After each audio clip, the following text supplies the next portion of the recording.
आज व्यू 360 में अफगान तालिबान का इल्जाम, पाकिस्तान की जानिब से आबादियों पर किए गए हमले में दर्जनों आम शहरी हलाक हुए। अमरीका से सूरत हाल पर तबसरा। अमरीका में तेजाब के हमले का सामना करने वाली नाफिया इकराम अपनी जिंदगी की कामयाबियों से अपने हमलावर को शिकस्त देना चाहती हैं। मुझे राइट वे समझ आ गया, इसलिए कि उसके शोल्डर से ब्लीडिंग हो रही थी, तो मैंने कहा तेरे ऊपर तो किसी ने तेजाब डाल दिया है। और आज रमजान की यादों में जानेंगे अयाज खान के बचपन के रोजों के बारे में। अब हम जा रहे हैं, ध्यान हमारा पूरा लगा हुआ है कि वो 2 पकौड़े मैं साइड में रख के आया हूँ, वो मुझे मिले।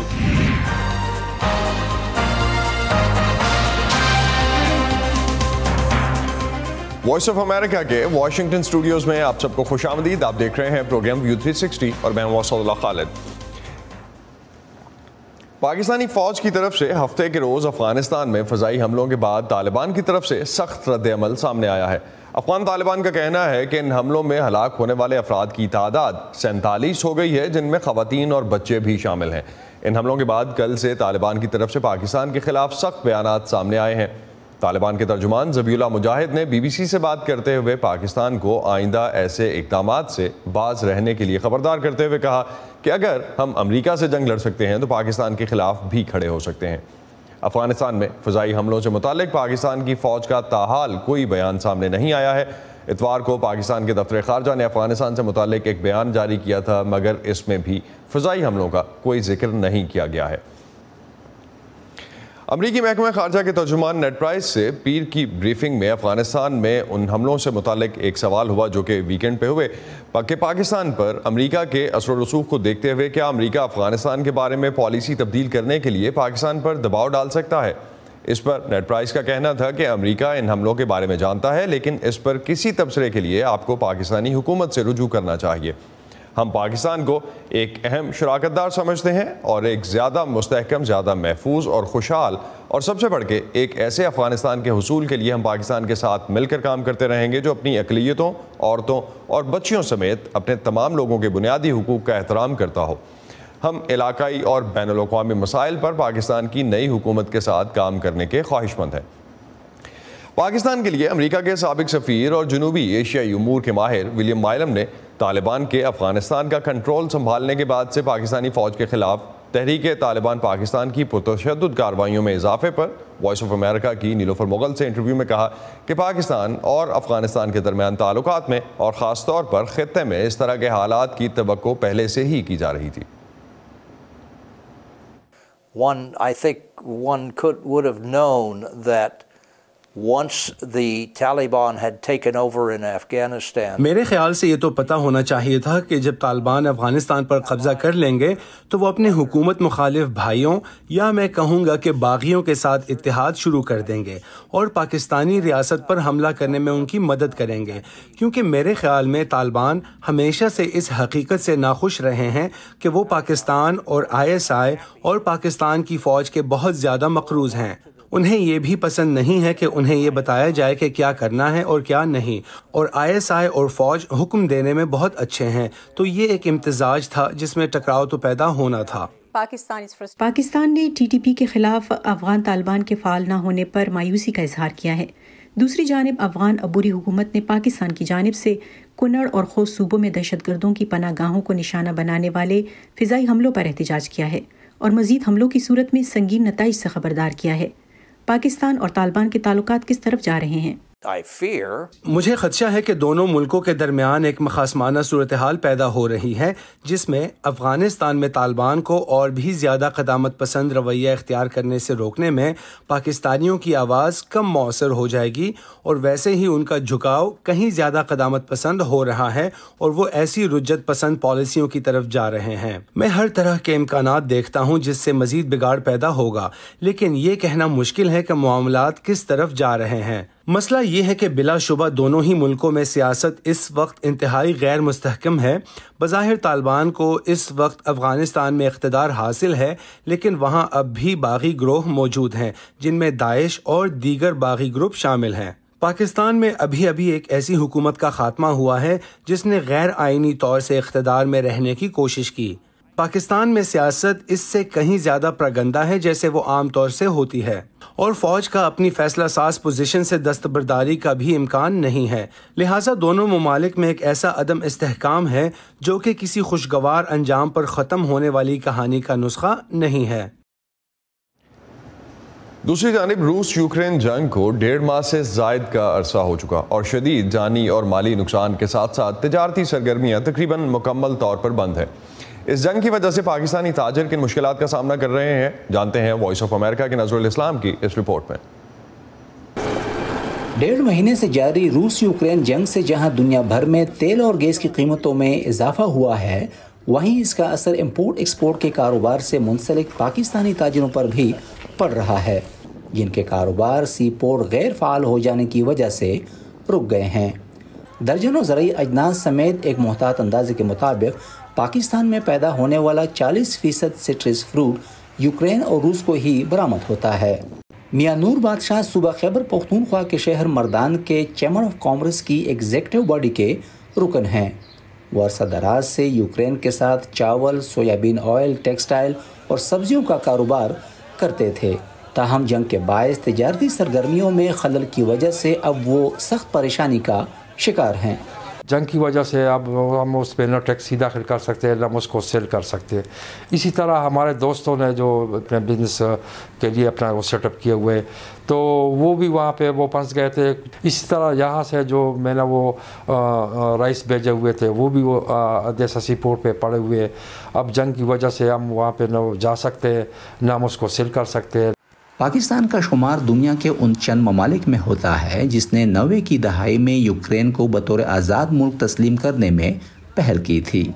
माहिरीन के मुताबिक पाकिस्तान और यूक्रेन का सालाना तजारती हजम $80 करोड़ से ज़्यादा है। Pakistan institute of development economics से मुंसलिक माहिर मुआशियात सद्दाम हुसैन का कहना है कि जंग से पहले तक सालाना 15% इजाफा हो रहा था। ताहम अब वो खदशा ज़ाहिर कर रहे हैं कि अगर ये जंग तूल पकड़ती है तो इसके पाकिस्तान की मईशत पर बुरे असरात पड़ सकते हैं। रूस और यूक्रेन दोनों से हमारी गंदम आती थी, हम इंपोर्ट करते थे, जो कि स्ट्रेटिजिक रिज़र्व जिसे हम कहते हैं कि हम मुश्किल वक्त के लिए गंदम जो रखते थे वो इन दोनों ममालिक से आती हैं। अगर ये मामलात ख़राब होते हैं, हालात ज़्यादा कशीदा होते हैं, तो हमें फिर किसी और मुल्क की तरफ देखना होगा। मगर ये है कि उसकी कीमत शायद हमें ज़्यादा देनी पड़े। यहाँ पे कम कीमत में हमें गंदम मिल रही थी, तो ऑब्वियसली फिस्कल स्पेस के ऊपर एक प्रेशर आएगा। फयाज खान भी यूक्रेन के साथ इंपोर्ट और एक्सपोर्ट के कारोबार से मुंसलिक हैं।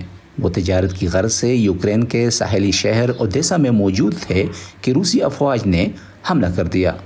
हमारा ये ख्याल था कि हम कारोबार को या यहाँ की जो प्रोडक्ट है हम उसको वहाँ की मार्केटों तक रसाई दें और जो हमारा एक्सपोर्ट है ये बढ़े। और वहाँ से इंपोर्ट की भी कुछ चीज़ें ऐसी थी जिस पे हमने काफ़ी होमवर्क किया हुआ था कि हम वो करें, मगर किस्मत को कुछ और ही मंजूर था। अब लोगों के वहाँ पे जो कारोबार था, जो बिज़नेस वाले थे, वो तो तबाह हो गए, रोज़गार तो तबाह हो गया। अब एक बंदे को अपनी जान की फ़िक्र है, अपने सर की फ़िक्र है, वो कारोबार को क्या करेगा। यूक्रेन रूस जंग से मुतासिर ताजिर बरादरी ने हाल ही में मर्दान में एक एहतजाजी रैली का भी इनेकाद किया था, जिसमें यूक्रेन की आवाम के साथ इजहारी यकजहती के साथ साथ जंग के खात्मे की भी अपील की गई थी, क्योंकि जब तक जंग ख़त्म नहीं होती गैर यकीनी सूरत हाल जारी रहेगी और ऐसी सूरत हाल में तिजारती सरगर्मियाँ कभी भी फ़रोग़ नहीं पा सकती हैं। नज़रुल इस्लाम, वॉइस ऑफ अमेरिका, मर्दान। पूरी दुनिया पे इसकी मईशत का असर जिस तरह से रूस यूक्रेन जंग चल रही है वो पहले से हम देख रहे हैं, लेकिन इस जंग के साथ साथ कोविड की आलमी वबा से मुतासिर बैनुल-अक़वामी सप्लाई चेन जो है उस पर भी दबाव मज़ीद बढ़ा है। एक तरफ तो दुनिया में कारोबार मुतासिर हो रहे हैं और दूसरी तरफ महंगाई में भी इजाफा हो रहा है।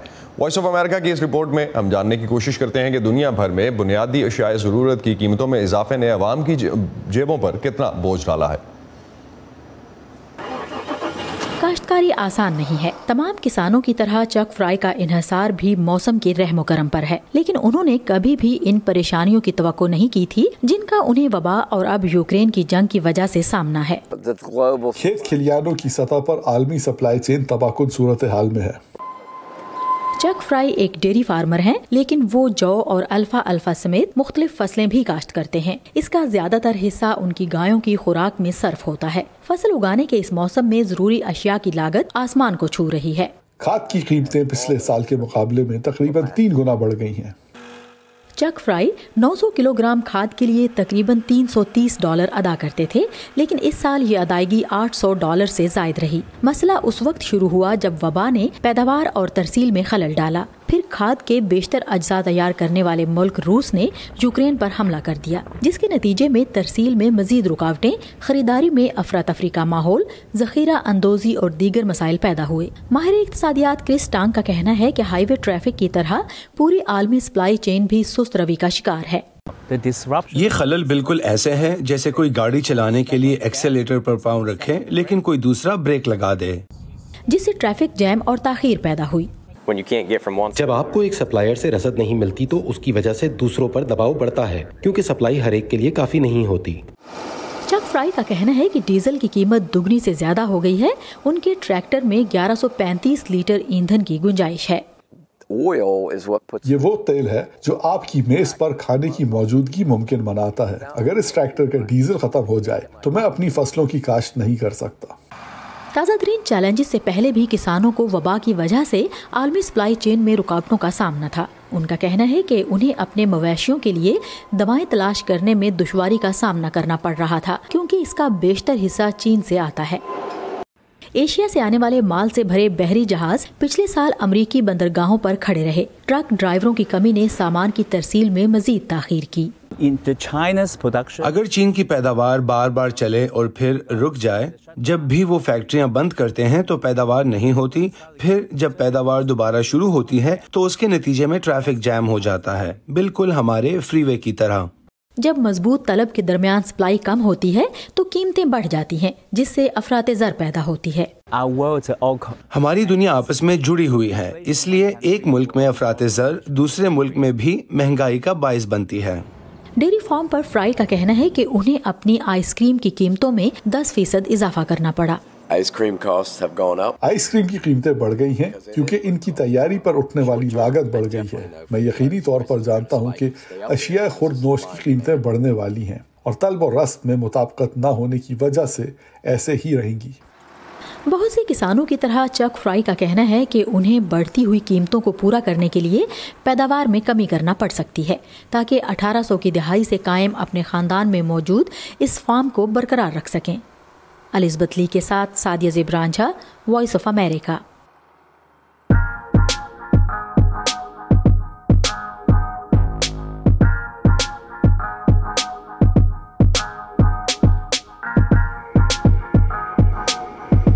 न्यूयॉर्क के एक पाकिस्तानी घराने से ताल्लुक़ रखने वाली 23 साला नाफिया इकराम पर उनके घर के सामने तेज़ाब फेंक दिया गया, जिससे उनका चेहरा बुरी तरह झुलस गया। यह हादसा तकरीबन 1 साल पहले हुआ, लेकिन आज तक हमलावर की शनाख्त नहीं हो सकी।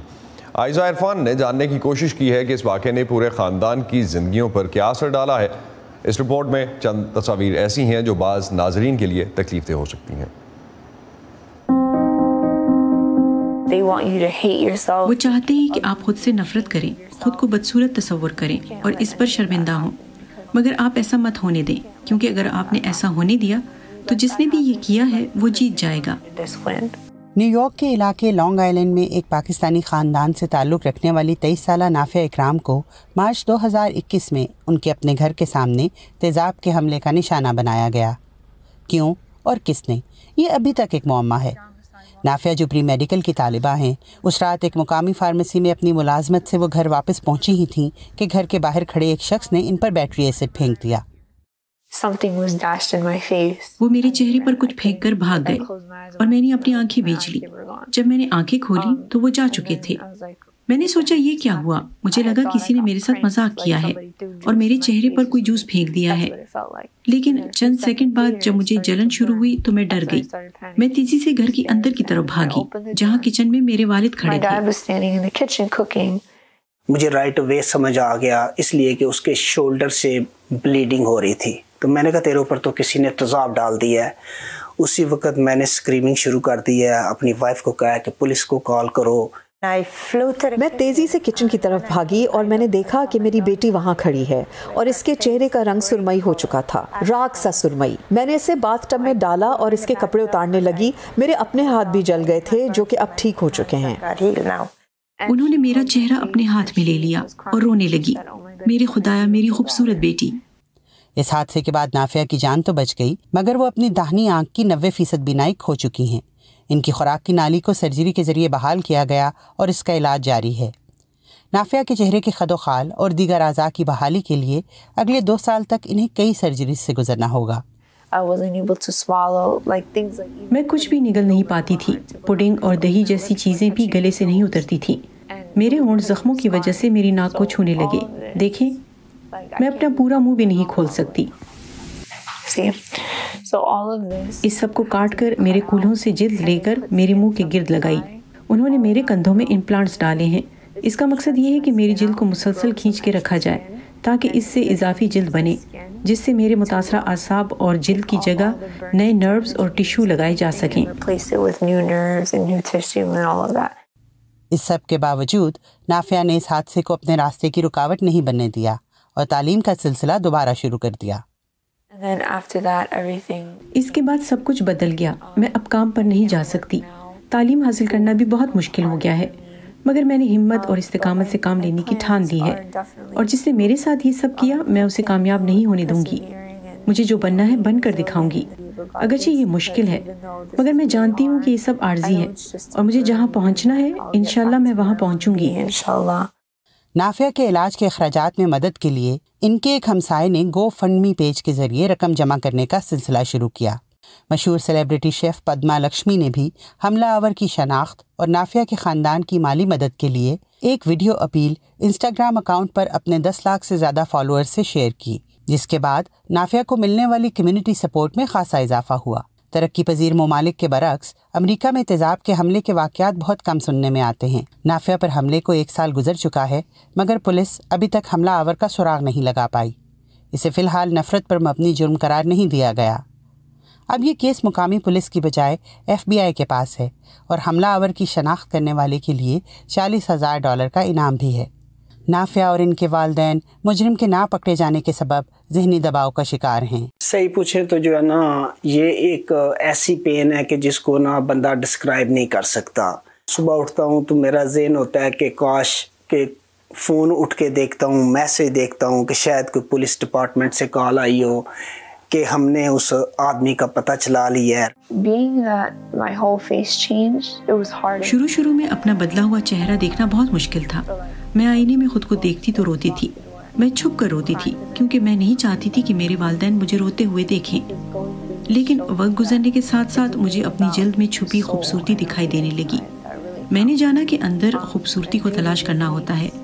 इस तजर्बे ने मुझे ये बताया है कि ये आपकी रूह है, जिसकी खूबसूरती आपके अंदर से आपके चेहरे पर झलकती है। इससे कुछ फर्क नहीं पड़ता कि आप कैसे दिखते हैं, आप कितना जले हुए हैं या क्या दाग हैं आपके जिस्म पर। अहम ये है कि आप किस किस्म के इंसान हैं। जो लड़कियां मुझे देख रही हैं, आप हिम्मत ना हारें। मुझे कुछ वक्त लगा, मगर मैंने खुद में हिम्मत तलाश की। अगर मैं ये कर सकती हूँ तो आप भी कर सकती हैं।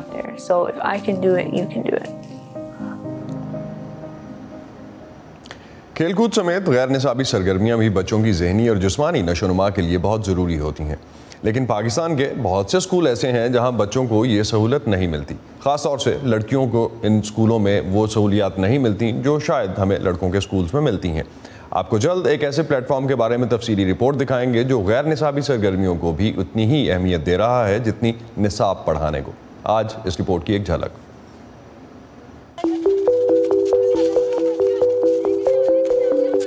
ज़्यादातर तो ये होता है कि हम कभी कभी गुस्से पे काबू नहीं रख पाते हैं, तो जब हम आपस में टीम वर्क कर रहे होते हैं तो कभी कभी होता है दूसरी टीम जो होते हैं हमारे साथ खेल रहे होते हैं वो गुस्सा करते हैं।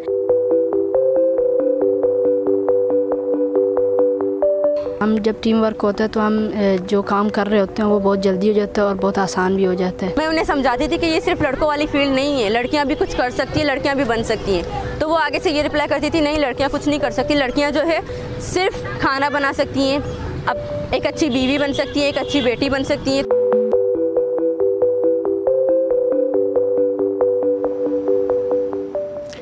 और आज रमज़ान की यादों में आपको मिलवाते हैं मारूफ कॉमेडियन अयाज खान से। उनका कहना है कि उन्होंने रोज़ा कुशाई के लिए 2 मरतबा रोज़ा रखा। देखिए मारूफ कॉमेडियन अयाज खान की रमज़ान की यादें। मुझे याद है 2 दफ़ा रोज़ा कुशाई के लिए मैंने रोज़ा रखा, उसके बाद बीच में इधर उधर देख के, मैं सच्ची बात बता रहा हूँ, मैंने हल्का सा खोल लिया। लेकिन मैंने कहा शायद जैसे दरवाजे की खिड़की में से अगर आप ज़रा सा झांक लें तो दरवाज़ा खुलता नहीं है। लेकिन जब हमें पता चला कि ये तो बहुत गलत कर लिया। मुझे अयाज खान कहते हैं, कुछ लोगों को नहीं पता कि मैं इंजीनियर हूँ और बिल्डिंग कंट्रोल अथॉरिटी में रहा हूँ तकरीबन 32 ईयर्स। उसके बाद ऑप्टिशियन हूँ। बाकी तो सबको पता है कि कॉम्पेयर भी हूँ, एक्टर भी हूँ, राइटर भी हूँ वगैरह वगैरह। कभी कभी जब ज़्यादा दर्द होता है तो थोड़ा सा गुनगुना भी लेता हूँ। हमारी ज़िंदगी में सबसे जो इम्पॉर्टेंट चीज़ होती है जब हम अपने उस बचपन को याद करते हैं जो आज के बच्चों को नसीब नहीं है, उस अंदाज से नहीं है। कम फैसिलिटीज़ थी लेकिन ज़्यादा खुशियाँ थी। सहरी भी हमारी जो थी कोई तय होता था जो है मौजूद। ज़रूरी नहीं है कि हर दफ़ा पराठे भी बनेंगे। ये पराठे और देखें वो फिर मैं वही बात करूँगा कि पराठों वाले दौर में नहीं थे हम। 9 बहन भाई थे यार, 9 बहन भाइयों के लिए पराठे बनेंगे तो फिर अगर सहरी में शुरू होंगे तो जिस पर रोज़ा खुल रहा होगा उसको पराठे पूरे होंगे। तो ऐसा नहीं होता था, जो होता था सामने उसको उस पर शुक्र अल्लाह का अदा करके उसको हम खा लिया करते थे। जब सहरी के बाद ये ज़रूर है दोपहर के बाद से अफ्तारी की फ़िक्र बचपन में बहुत होती है।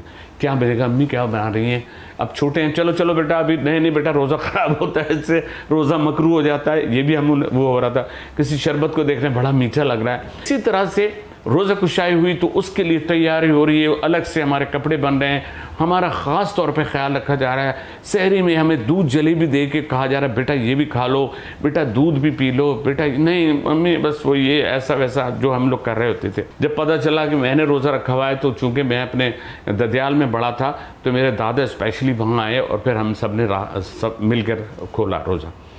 तो उस रोज़े के बाद हारवर डले, फिर कुछ लिफाफे मिले, कुछ वो लिफाफों का भी फैशन बाद में आया, वो नकद हमें पैसे मिले। हम उस 50 रुपए से या उस 10 रुपए से हम इतने खुश होते थे। मुझे ये याद है मैंने पैसे वैसे गिने, पैसे कुछ कम हो गए तो पता चला कि जिस दूसरे ने रोज़ा रखना था उन्होंने 100 रुपये ले लिए। अब हम अपने पैसों को 10 दफ़ा गिन रहे हैं।